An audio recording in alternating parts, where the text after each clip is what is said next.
and some other British colonies around Africa and changed the course of their history. The lands of the indigenous peoples in those countries were seized by the British Crown under that law, an event from which, a century later, they have still not recovered. In what was then the Gold Coast, we continued to possess our lands because of the bravery of the members of the Aborigines Rights Protection Society. And we must pay homage to those patriots every day, especially on this 60th anniversary.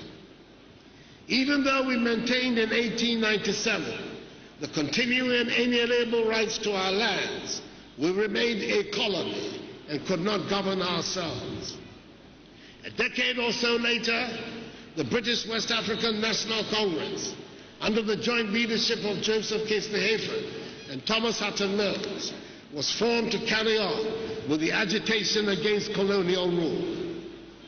The next significant event in the struggle occurred on 4th August 1947, exactly 50 years later to the day of the formation of the Aborigines Rights Protection Society, when a group of nationalists gathered in Salford for the launch of the United Gold Coast Convention, the UGCC, the first political party in our country.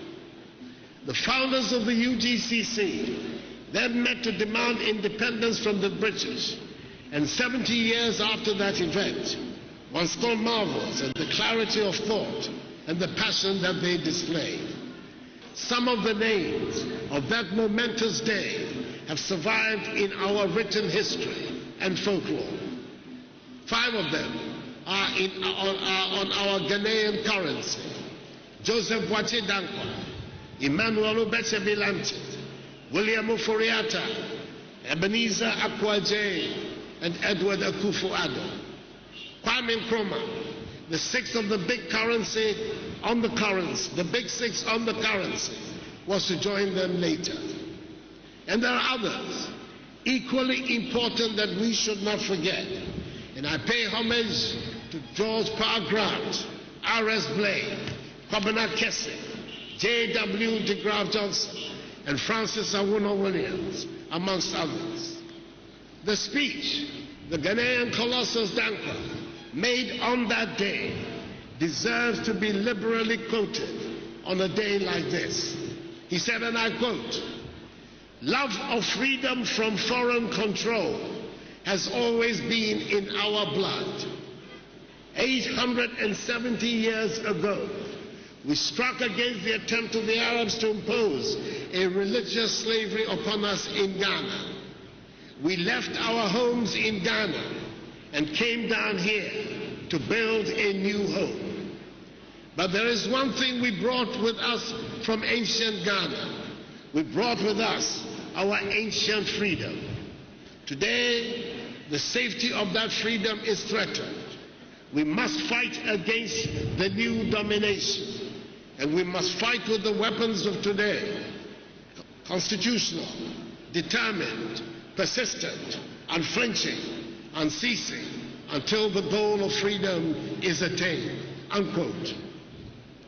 Dankwa captured the mood of the time and set our country on the path to independence.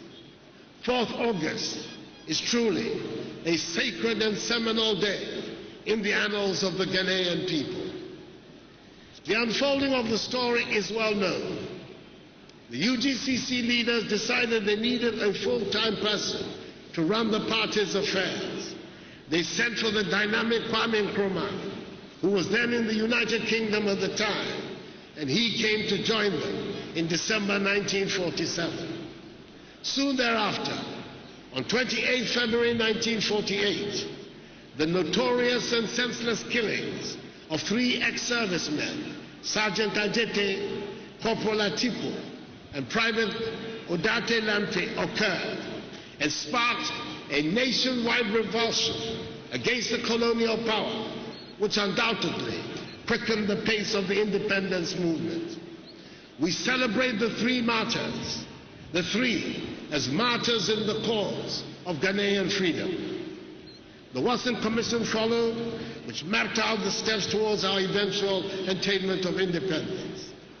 In 1949, on 12 June, Kwame Nkrumah broke away from the UGCC and formed his own party, the Convention People's Party. Even as he broke away, Kwame Nkrumah remembered from whence he came and retained the word convention in the name of the new party, the Convention People's Party. Eventually, after much agitation, independence came, and Ghana, under the leadership of Kwame Nkrumah, became the first sub-Saharan country in Africa to gain its freedom on March 6, 1957. Dankwa had done the research and convinced himself and others that the bulk of the people that inhabit these lands migrated from the ancient kingdom of Ghana. On March 6, 1957, we lowered the British flag and jettisoned the name of Gold Coast that had been given to us and took on the name of Ghana, the name of our ancestral home. The name Ghana was meant to give us a fresh start and mark the break from colonialism, and it was also meant to serve as a link to our historical roots and the assurance that we have a history, culture, and civilization that preceded colonialism. We must remember on a day like this some others who are not listed among the forefront fighters for political freedom, but who fought equally hard for our cultural integrity and the identification of who we are as Ghanaians. I pay homage to Ephraim Amu, Tata Amu, as he was fondly called. Is there a Ghanaian amongst us today who can hear or sing that song in whichever language without being moved? Ephraim Amu stood alone most of the time against what he saw as cultural domination. You did not have to wear a European cut suit to be a scholar. You could wear a fugu, kente, and above all, a locally woven fabric and still be an educated person, he argued. He insisted you did not have to eat foreign foods because you were a scholar, and he insisted our music was as interesting and sophisticated as any around the world. Those were radical ideas for the time. I pay homage today to Kwejia Aggrey. He reminded us we were eagles that should soar and not be timid, domesticated birds. I pay homage to Philip Beho, the composer of our national anthem, Theodosia Oko, the designer of our national flag, and Amon Kote, the designer of our coat of arms. I pay homage to Kofi Antobam, the artist who first put Ghanaian artists on the map. I pay homage to Saka Akwe, the poet, writer, sculptor, and musician who wrote the first African folklore, The Lost Fisherman. I pay homage to J.A. Bryman, the Gonja scholar and statesman who wrote insightful publications about the Gonja people. I pay homage to the poet Apalu, who immortalized the philosophy and music of the Ewe language. I pay homage to E.T. Manson, King Bruce, Jerry Hansen, and the others who popularized High Life, which has become an enduring identity of Ghanaian music.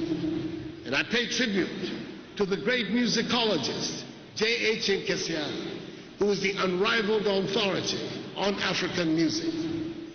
I pay homage to Otumfuo Prempeh I, who waged a heroic, if unsuccessful, battle against the British and retained his dignity even in exile. I pay homage to Ya Santoa, that woman of valor who led the Ashanti resistance to British imperialism. I pay homage to Nana Ofori-Atta I, who saw the wisdom in investing in the education of the young. I pay homage to Nii Kwabena Boni III, Osu Alaka Manche, who organized the boycott of goods of the European traders and triggered the mass resistance that led to the 1948 riots. I pay homage to Professor Alexander Edum Kwapong, the first Ghanaian Vice-Chancellor of the University of Ghana, who became an icon in the development of our educational system. I pay homage to Dr. Oku Ampofo, sculptor and physician, who encouraged confidence in our traditional arts and medicine. It is thanks to him that herbal medicine became a respectable subject of study and research in our country. I pay homage to Akua Sabia, political activist, and I pay homage to Evelyn Amatefio, social welfare pioneer.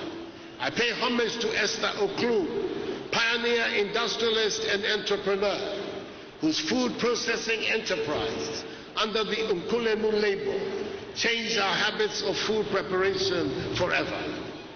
I pay homage to Dede Shikisha Menakwa Shoshosho, famous market queens who helped finance Kwame Nkrumah and the nationalist movement from their successful businesses. They and many others like them contributed to the fight for independence and in molding the Ghana that emerged on 6 March 1957. We were independent, and the world shared our excitement and wished us well. Our first president, Kwame Nkrumah, delivered his famous speech that midnight of March the 5th, 1957, a few hundred yards from here at the old polo grounds. He said, "We were free forever, and there cannot be a sweeter or more reassuring sound or set of words than those to a people emerging from oppression." He said our independence would prove that the black man or woman was capable of managing his or her own affairs. And then he said what has probably been the most quoted part of that speech. He said, and I quote, "The independence of Ghana was meaningless unless it was linked to the total liberation of the whole continent of Africa," unquote. In those words, Kwame Nkrumah sealed the fate of Ghana to the continent. He bequeathed to us Ghana's Pan-African vocation and its continent and its commitment to the unity and integration of Africa.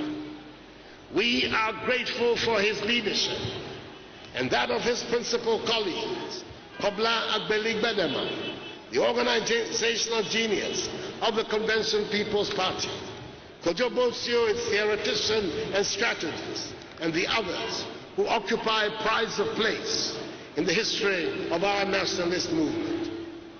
We are equally grateful for those in the opposition at independence who at great personal cost and in defiance of the infamous Preventive Detention Act were determined to hold aloft the banner of freedom and who insisted that the multi-party democratic state was the best form of governance for our nation.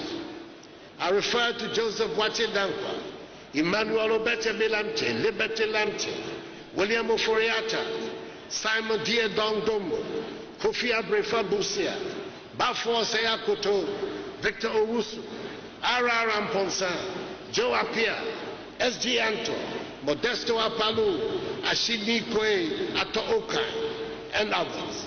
Our generation of Ghanaians have vindicated their stance, and we reaffirm that belief on 7th December 2016, when the Ghanaian people exercised their sovereign franchise in a dignified and serene manner to remove an incumbent and elect a new government. Once again, we demonstrated our deep attachment to democratic values and governance. The difficult times our country went through after independence were to be replicated across the continent. Dalliances with a one-party state